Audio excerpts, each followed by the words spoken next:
तर ब्लॉगमध्ये स्वागत आहे मित्रांनो. तर आपण आलो आहे शेतामध्ये. तर आपण हे लागवड केलेलं आहे. ते आपण गावरान वांगे आहेत ते आपण लागवड केलेलं आहे. तुम्ही बघू शकता. त्याला खत वगैरे ठेवले गेले.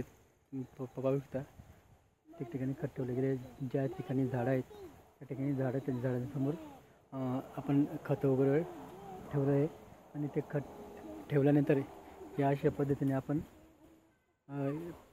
पावडी कट मारत आहे मित्रांनो.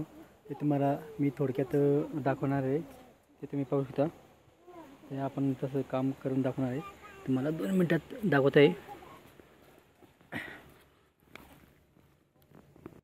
तर मित्रांनो हा आहे आपला फावडा. आणि आपण अशा पद्धतीने त्याला थोडं असं मातीचं भर झाडाला लावणार आहे.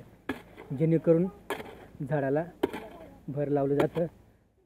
झाडाला भर राहतं.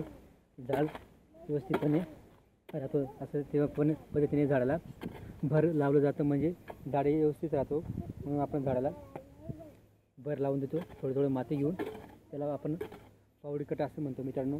म्हणजे आपण त्याला थोडं ही माती जे असं काढून इकडे साईडला लावून घेतो.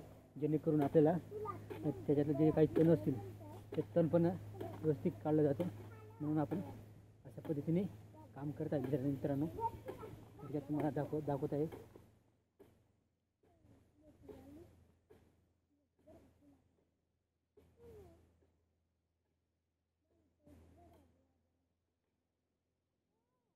तर अशा पद्धतीने आपण काम करतो मित्रांनो शेतामध्ये. तर अशा पद्धतीने प्रत्येक झाडाला आपल्याला अशी माती लावायची जेणेकरून जे आहे झाडाला व्यवस्थित भर दिलं जातं. म्हणजे झाड व्यवस्थित राहतो. म्हणून मित्रांनो आपण हे काम आज सुरुवात केलेली आहे. तर आपण हेच काम आज करत आहे. सर्व पाहू शकता. झाड आहे. गावरान वांग्याचं झाड आहे. आणि आपण त्याला खत वगैरे दिलेलं आहे. त्याच ठिकाणी हे जे पाठीमागं दिसत आहे एवढं आपण हळूहळू पावडी कट मारून घेतलेलं आहे मित्रांनो. आता वातावरण झालेलं आहे पाणी पावसाचं पाहू शकतो तुम्ही. तर मित्रांनो व्हिडिओ आवडला तर लाईक शेअर कमेंट करा. आणि आमच्या चॅनल सबस्क्राईब करा. आमच्या चॅनल एक वेळेस नक्कीच भेट द्या. जय जवान जय किसान मित्रांनो. आता बाय.